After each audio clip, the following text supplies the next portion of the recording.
Hello everyone, आज के इस वीडियो लेक्चर में हम डिस्कस करेंगे quantum theory of Raman effect को। पिछली वीडियो में हमने क्लासिकल थ्योरी को अच्छे से समझा था और हमने देखा था कि जो लाइट होती है उसका ड्यूअल नेचर होता है। वो वेव नेचर के साथ साथ पार्टिकल नेचर को भी शो करती है। हम जानते हैं कि पार्टिकल नेचर में क्या होता है कि जो हमारे पास में लाइट होती है वो डिस्क्रीट पार्टिकल से मिलकर बनी होती है, जिनकी एनर्जी क्या होती है इक्वल टू एच न्यू, जिसे हम क्या कहते हैं फोटोन्स कहते हैं। सो जो हमारे पास में क्वांटम क्वांटम थ्योरी होती है वो इन्हीं फोटोन के जो हमारे पास में मॉलिक्यूल है उससे कोलिजन के ऊपर डिपेंड करती है। ठीक है, यानी कि आउटकम होती है of collision between the molecules at the particle present in light which is photons, है ना। सो इस थ्योरी को हम समझेंगे कोलिजन बिटवीन जो पार्टिकल्स हैं और जो हमारे पास मॉलिक्यूल हैं उससे। तो हम जानते हैं कि हमारे पास में जैसे मॉलिक्यूल है, हम इस पे क्या करा रहे हैं, लाइट को इंसिडेंट करा रहे हैं। ठीक है, और इसके जो नोट्स है आपको वो स्क्रीन पे शो हो जाएंगे, आप स्क्रीनशॉट लेके उसको नोट कर सकते हो। तो यहाँ पे क्या होगा कि जब ये लाइट है ये इसे कोलिड करेगी, इसके अंदर क्या होंगे, फोटोन प्रेजेंट होंगे।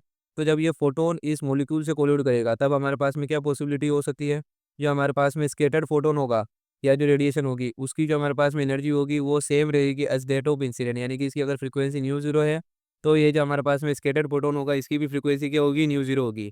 सो ऐसी कंडीशन को हम कहते हैं इलास्टिक कोलिजन, मतलब कि इसमें एनर्जी में कोई भी चेंज नहीं होता है। ठीक है, और दूसरी हमारे पास में कंडीशन क्या हो सकती है कि जो हमारे पास में स्कैटर्ड फोटोन है उसकी जो एनर्जी हो सकती है या फिर जो उसकी फ्रीक्वेंसी हो सकती है वो क्या कर सकती है, इंक्रीज कर सकती है। ठीक है, न्यू जीरो से, या फिर वो क्या हो सकती है, डिक्रीज कर सकती है न्यू जीरो से। ठीक है, तो ऐसी कंडीशन को हम कहते हैं, ठीक है, ऐसी कंडीशन को हम कहते हैं इन इलास्टिक कोलिजन, जिसमें जो एनर्जी है इसके इंसिडेंट फोटोन की वो कोलिजन के बाद चेंज हो रही है। सो ये जो हमारे पास में क्लासिक क्वांटम थ्योरी है इन इसी जो है कोलिजन पे डिपेंड करती है, वो इलास्टिक है या फिर इन इलास्टिक है। सो इलास्टिक कोलिजन में देखा है कि उसकी फ्रीक्वेंसी होगी सेम रहेगी, जो हमारे पास में इंसिडेंट फोटोन है और जो स्कैटर फोटोन दोनों की फ्रीक्वेंसी सेम रहेगी। लेकिन इलास्टिक कोलिजन में उनकी एनर्जी जो होगी चेंज रहेगी। सो हम यहाँ पे इसको जो है कोलिजन को दो पार्ट में डिवाइड कर सकते हैं। पहली होगी हमारे पास में इलास्टिक कोलिजन और दूसरी होगी हमारे पास में in elastic collision. So in elastic collision के अंदर क्या होगा, नो चेंज इन एनर्जी, और इन इलास्टिक कोलिजन के अंदर क्या होगा, चेंज इन एनर्जी होगा। ठीक है, अब हम जानते हैं कि अगर कोई भी जो एनर्जी है उसमें चेंज नहीं होता, यानी कि जो इंसिडेंट फोटोन है उसकी फ्रीक्वेंसी और जो हमारे पास में स्कैटर फोटोन है उसकी फ्रीक्वेंसी सेम रहती है, तो ऐसी जो हमारे पास में स्कैटरिंग होती है उसको हम क्या कहते हैं, रेले स्कैटरिंग कहते हैं। ठीक है, रेले स्कैटरिंग। दूसरे कंडीशन में हमारे पास में क्या हो सकता है कि जो इंसिडेंट फोटोन था उसकी जो फ्रीक्वेंसी है वो स्कैटर होने के बाद में क्या, यानी कि कोलिजन होने के बाद में क्या हो सकती है, चेंज हो जाती है। सो ऐसी जो स्कैटरिंग होती है उसको हम क्या कहते हैं, रमन स्कैटरिंग कहते हैं। और बेसिकली हमको समझना भी क्या है, रमन स्कैटरिंग को समझना है। तो रमन स्कैटरिंग यानी कि जो हमारे पास में इनइलास्टिक कोलिजन है उसको हम डायग्राम की हेल्प से इजीली समझ लेते हैं अभी। तो अब हम क्या करेंगे, इलास्टिक और इनइलास्टिक कोलिजन को एक डायग्राम की हेल्प से समझेंगे। सो यहाँ पे हमारे पास में क्या है, वेरियस इलेक्ट्रॉनिक एनर्जी लेवल्स हैं। ठीक है, हम जानते हैं इलेक्ट्रॉनिक एनर्जी लेवल क्या हो सकते हैं, वाइब्रेशनल एनर्जी लेवल से बने हो सकते हैं, रोटेशनल एनर्जी लेवल से बने हो सकते हैं। सो ये 0 1 2 3 जो है हमारे पास में वाइब्रेशनल एनर्जी लेवल भी हो सकते हैं, रोटेशनल एनर्जी लेवल भी हो सकते हैं। सपोज करो कि यहाँ हमारे पास में मॉलिक्यूल प्रेजेंट है। ठीक है, तो ये क्या होगी, ग्राउंड वाइब्रेशनल, अगर हम वाइब्रेशनल एनर्जी लेवल ले रहे हैं तो ये क्या होगी, ग्राउंड वाइब्रेशनल एनर्जी लेवल होगा। सो यहाँ पे जब ये किसी फोटोन से इंटरेक्ट करेगा, पोल्यूट करेगा, अगर हम इस पर लाइट को इंसिडेंट करेंगे सो लाइट के अंदर क्या होंगे, फोटोन्स होंगे। तो ये फोटोन और मॉलिक्यूल कोल्यूट करेंगे तो मॉलिक्यूल क्या होगा, एक्साइटेड हो जाएगा, और हम जानते हैं कि वो कहाँ पे जाता है, वर्चुअल स्टेट में चला जाता है। ठीक है, सो ये वर्चुअल स्टेट में जाने के बाद मॉलिक्यूल क्या करेगा, वापस जो उसने एक्साइटेड होने पे जो उसको एनर्जी मिली है उसको वो क्या करेगा, रीमिट करेगा। तो वो वापस क्या करता है, एनर्जी रीमिट करके वापस अगर वो ग्राउंड वाइब्रेशन एनर्जी लेवल के अंदर आ जाता है तो उसके इस कंडीशन में क्या होगा, यहाँ से जो स्कैटर्ड रेडिएशन होगी या फिर स्कैटर्ड फोटोन होगा उसकी जो हमारे पास में एनर्जी होगी वो सेम होगी as that of incident radiation. ठीक है, या फिर हम जो कि एनर्जी को क्या कर सकते हैं, फ्रीक्वेंसी से भी रिलेट कर सकते हैं, क्योंकि ई इक्वल टू क्या होता है, एच नहीं हो सकता, एच नहीं होता है, तो एच तो क्या है, कॉन्स्टेंट है, तो एनर्जी जो है फ्रीक्वेंसी से डायरेक्टली प्रोपोर्शनल होती है। तो यहाँ पे क्या होगा, इसकी जो फ्रीक्वेंसी होगी वो सेम रहेगी इंसिडेंट रेडिएशन की फ्रीक्वेंसी के। ठीक है, तो ये तो हो जाती है हमारे पास में रेले स्कैटरिंग। ठीक है, जिसमें एनर्जी में कोई भी चेंज नहीं आता है, एनर्जी हमारे पास में जो पहले थी वही बाद में रहती है। लेकिन हमारे पास में जब रमन इफेक्ट की हम बात करते हैं तो हमारे पास में मॉलिक्यूल क्या हो सकता है, वो क्या हो सकता है, एक कोई ग्राउंड स्टेट जो है वाइब्रेशन एनर्जी लेवल में प्रेजेंट हो सकता है। अब ये क्या होगा, इस पे जब हमारे पास में एनर्जी को हम क्या करते हैं या फिर लाइट को जो इंसिडेंट कराते हैं तो उसके अंदर का फोटोन और जो मॉलिक्यूल आपस में कोलोड करेंगे और मॉलिक्यूल क्या होगा, एक्साइटेड होकर वर्चुअल स्टेट में चला जाता है। अब यहाँ पे जाने के बाद मॉलिक्यूल क्या कर सकता है, जो अपनी एनर्जी है, जो इसने एक्साइटेड हुआ था उसको जो एनर्जी मिली है उसको रीमिट करके ये वापस ग्राउंड वाइब्रेशनल एनर्जी स्टेट में न जाने की बजाय किस में चला जाए, किसी एक्साइटेड वाइब्रेशनल एनर्जी लेवल में चला जाए। ठीक है, ऐसी कंडीशन में ये मॉलिक्यूल यहाँ पे आया है। सो इस कंडीशन में क्या होगा, मॉलिक्यूल की एनर्जी जो है पहले ग्राउंड वाइब्रेशन एनर्जी लेवल में था, लेकिन अब first excited vibration energy level में आ गया है।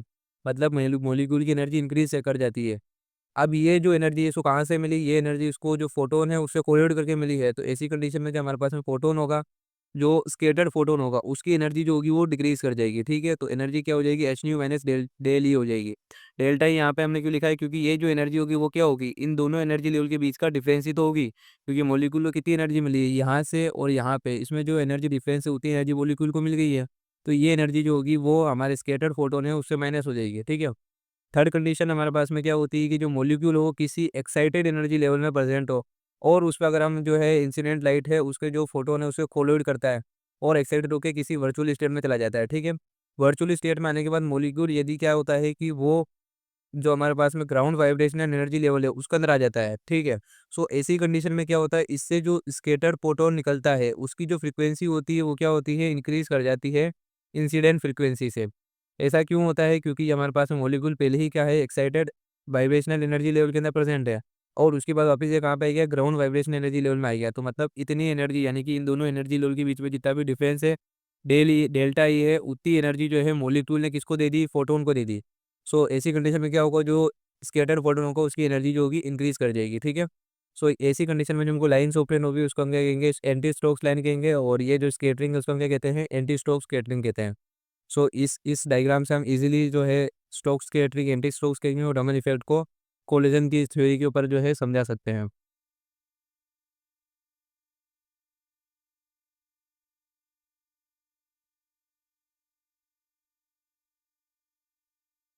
तो अब हम क्वांटम थ्योरी के डेरिवेशन को देखेंगे कि किस तरह से डेरिवेशन की हेल्प से हम रमन इफेक्ट को समझा सकते हैं। ठीक है, सो हम जानते हैं कि क्वांटम थ्योरी में बेसिकली क्या होता है कि जो फोटोन है मॉलिक्यूल से कोलिड कर रहा है, और कोलिजन के बाद उसकी एनर्जी इंक्रीज कर सकती है फोटोन की, या फिर डिक्रीज कर सकती है, या फिर क्या हो सकता है मॉलिक्यूल की एनर्जी इंक्रीज कर सकती है या डिक्रीज कर सकती है। लेकिन जो सिस्टम है उसकी एनर्जी क्या रहती है, कॉन्स्टेंट रहती है। मतलब यहाँ पे हम क्या लगा सकते हैं, कंजर्वेशन ऑफ एनर्जी का रूल जो है अप्लाई कर सकते हैं, यानी कोलिजन से पहले की जो एनर्जी होगी वही इक्वल होगी कोलिजन के बाद की एनर्जी। अगर हम माने कि जो हमारे पास में मॉलिक्यूल है कोलिजन से पहले उसकी एनर्जी क्या है, ईपी है, और मॉलिक्यूल कोलिजन के बाद उसकी एनर्जी चेंज हो जाती है और उसकी एनर्जी क्या हो जाती है, ईजी हो जाती है। ठीक है, रमन स्केटरिंग को शो करने के लिए फ्रीक्वेंसी या फिर एनर्जी में चेंज होना जरूरी है, इसलिए हम यहाँ पे क्या कर रहे हैं, मॉलिक्यूल और जो लाइट है उसकी एनर्जी या फिर उसकी हम फ्रीक्वेंसी में चेंज कर रहे हैं। ठीक है, और उसके बाद ये क्या है, हमारे पास में जो इंसिडेंट रेडिएशन है उसकी एनर्जी है एच न्यू जीरो, और ये स्केटर्ड रेडिएशन है उसकी एनर्जी क्या है, एच न्यू डैश। ठीक है, यहाँ पे भी क्या हो रहा है, इसकी फ्रीक्वेंसी में चेंज आ रहा है, यानी कि जो इंसिडेंट रेडिएशन है, स्केटर्ड रेडिएशन है, उसकी एनर्जी में चेंज आ रहा है। ठीक है, तो अब हम इसको इक्वेशन को कैसे देख सकते हैं, यहाँ पे हम क्या करेंगे, जो दोनों टर्म है ई जी ई पी और ई जी, एनर्जी मॉलिक्यूल की उनको साथ में ले लेंगे, और जो एनर्जी है रेडिएशन की उसको साथ में ले लेंगे। तो यहाँ से हमारे पास में क्या हो जाएगा, ई पी, और यहाँ से ई जी को हम इधर भेजेंगे तो क्या हो जाएगा, E P minus E G equal to हो जाएगा H nu dash minus H nu zero. यहाँ पे हम क्या करेंगे, एच को कॉमन ले लेंगे, तो E P minus E G equal to हो जाएगा H nu dash minus nu zero. यहाँ पे हम क्या करेंगे, nu dash minus nu zero की वैल्यू को निकालेंगे, तो वो क्या आएगी, nu dash minus nu zero will be equal to E P minus E G upon में एच। ठीक है, सो ई पी माइनस ई जी क्या है, पहले जो हमारे पास में एनर्जी थी और बाद में जो हमारे पास में एनर्जी है मॉलिक्यूल की वो है, यानी कि जो मॉलिक्यूल है उसकी एनर्जी में चेंज है। ठीक है, सो हम इसको कैसे लिख सकते हैं, E nu minus nu zero will be equal to del E upon में एच। ठीक है, change in energy of molecule. अब यहाँ पे हमारे पास में तीन कंडीशन आती है। ठीक है, फर्स्ट कंडीशन ये हो सकती है कि जो हमारे पास में मॉलिक्यूल है उसकी एनर्जी वही रहे जो हमारे पास में कोलिजन है उसके बाद में, यानी कि E P will be equal to E G. ऐसी कंडीशन में क्या होगा, डेल ई, यानी कि जो हमारे पास change in energy of molecule है वो क्या होगा, ई पी माइनस ई जी, वो की जो कि क्या होगा, ई पी और ई जी इक्वल है, यानी कि ये क्या होगा, जीरो होगा। तो एनर्जी में कोई भी चेंज नहीं होगा। ऐसी कंडीशन में क्या होगा, nu dash minus nu will be equal to क्या होगा, डेली अपॉन में एच, यानी कि जीरो अपॉन में एच, यानी कि जीरो।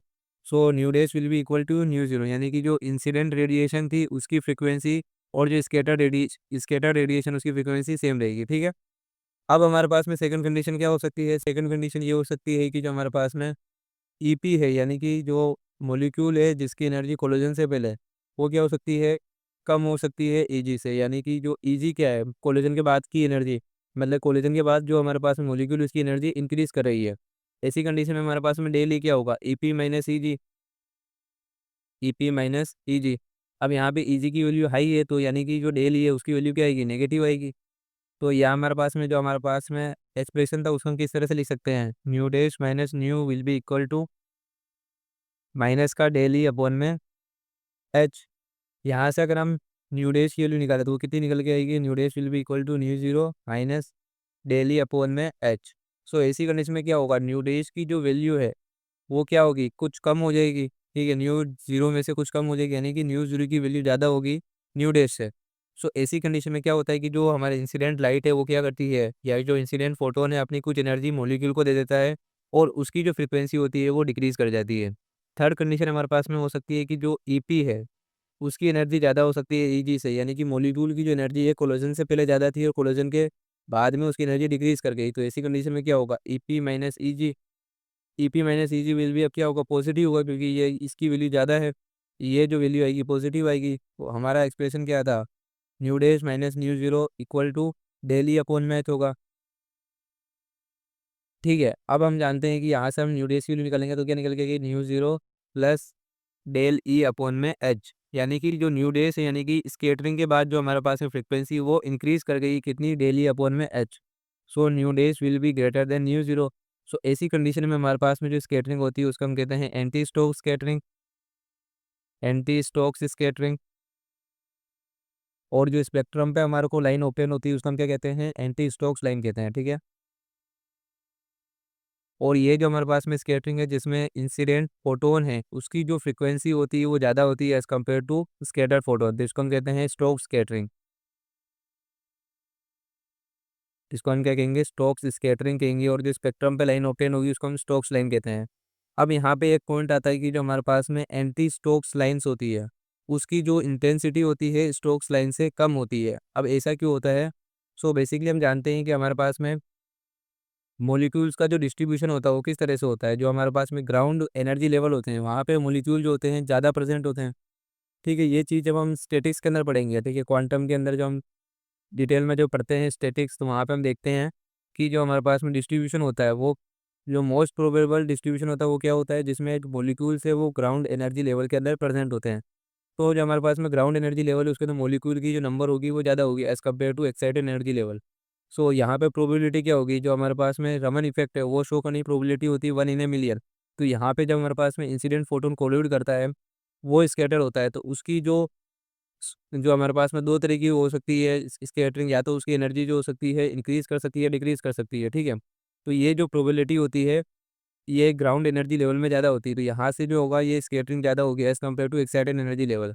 तो यहाँ पे क्या होगा, यहाँ पे मॉलिक्यूल ज़्यादा होंगे वो फोटोन से कोलिड करेंगे और यहाँ पे वर्चुअल एनर्जी लेवल में जाएंगे। तो यहाँ पे प्रोबेबिलिटी क्या है कि ये मॉलिक्यूल यहाँ पे जाने के बाद में ये फर्स्ट एक्साइटेड एनर्जी लेवल में आ जाए, या फिर वो कहाँ पे आ सकते हैं, ग्राउंड एनर्जी लेवल में। तो रेले स्कैटरिंग की जो प्रोबेबिलिटी है वो स्टोक्स स्कैटरिंग से भी ज़्यादा है। ठीक है, सो ऐसी कंडीशन हम देखते हैं कि जो स्टोक्स स्कैटरिंग उसमें तो क्या होगा, ये फर्स्ट एक्साइटेड एनर्जी लेवल के अंदर आ जाएगा। लेकिन अगर हम इस एंटी स्टोक्स लाइन की बात करें तो वो कब ऑब्जर्व होती है, जब हमारे पास में molecule first excited energy level के अंदर प्रेजेंट हो। Molecule first excited energy level के अंदर हम जानते हैं कि प्रोबेबिलिटी जो होती है कम होती है, यहाँ पे मॉलिक्यूल्स कम प्रेजेंट होंगे। ठीक है, तो जो हमारे पास में इंसिडेंट लाइट है उससे जो होगी स्कैटर होके जो हमारे पास में स्केटिंग रमन इफेक्ट को शो करे उसके चांसेस भी क्या होंगे, डिक्रीज कर जाएंगे, प्रोबेबिलिटी जो होगी डिक्रीज कर जाएगी। सो ये जो है इसकी इंटेंसिटी हमारे को कम दिखाई देती है। तो इसको और डिटेल में हम जो है इंस्ट्रूमेंट के अंदर भी समझने की कोशिश करेंगे। वहाँ पे हम देखेंगे कि जो हमारे पास में नंबर ऑफ फोटोन होते हैं, जो हमारे पास में लेज़र को हम क्या करते हैं, वो मॉलिक्यूल के ऊपर क्या करते हैं, इंसिडेंट कराते हैं। तो उसके अंदर क्या होता है, बहुत सारे फोटोन्स होते हैं, वो क्या करेंगे, मॉलिक्यूल से कोलिड करेंगे। मॉलिक्यूल से कोलिड करने के बाद में स्कैटर भी क्या होगा, फोटोन होगा। जितने ज़्यादा हमारे पास में स्कैटर्ड फोटोन होंगे उतनी ही ज़्यादा उसकी क्या होगी, इंटेंसिटी होगी। अगर वो स्कैटर्ड फोटोन है उनकी एनर्जी क्या होती है, ज़्यादा हो जाती है एज़ कम्पेयर टू जो इंसिडेंट फोटोन है, और उसके नंबर भी ज़्यादा होते हैं, तो उसकी जो इंटेंसिटी होती है वो ज़्यादा होती है। और यही चीज़ हम यहाँ पे देखेंगे, जो स्टोक्स लाइन में भी क्या होता है, जो हमारे पास में फोटोन है अगर उसकी एनर्जी जो होती है इंसिडेंट फोटोन से कम हो जाती है स्कैटर्ड फोटोन की, और उसके नंबर ज़्यादा होते हैं तो उसकी इंटेंसिटी ज़्यादा होती है। और प्रोबेबिलिटी भी ज़्यादा किसकी है, स्टोक्स स्कैटरिंग की है, क्योंकि यहाँ पे मॉलिक्यूल ज़्यादा प्रेजेंट है ग्राउंड स्टेट में। और एंटी स्टोक्स की प्रोबेबिलिटी कम है, क्योंकि जहाँ पे मॉलिक्यूल कहाँ पे है, फर्स्ट एक्साइटेड स्टेट में प्रेजेंट है, जिनके नंबर जो होते हैं कम होते हैं। तो यहाँ पे जो है रमन इफेक्ट को शो करने की जो प्रोबेबिलिटी होती है वो कम हो जाती है। तो ऐसी कंडीशन में क्या होगा, इन लाइन की जो इंटेंसिटी होगी वो भी क्या होगी, कम होगी। और ये जो है आप स्क्रीन पे देख सकते हो, इसका जो रीज़न है उसको किस तरह से आप इसको लिख सकते हो। आई होप कि आपको ये वीडियो हेल्पफुल लगा होगा और आपको रमन इफ़ेक्ट जो है क्वांटम थ्योरी से ईज़िली समझ में आया होगा। अगर आपको वीडियो हेल्पफुल लगा है तो वीडियो को लाइक करें और हमारे चैनल को सब्सक्राइब करें। Thanks for watching.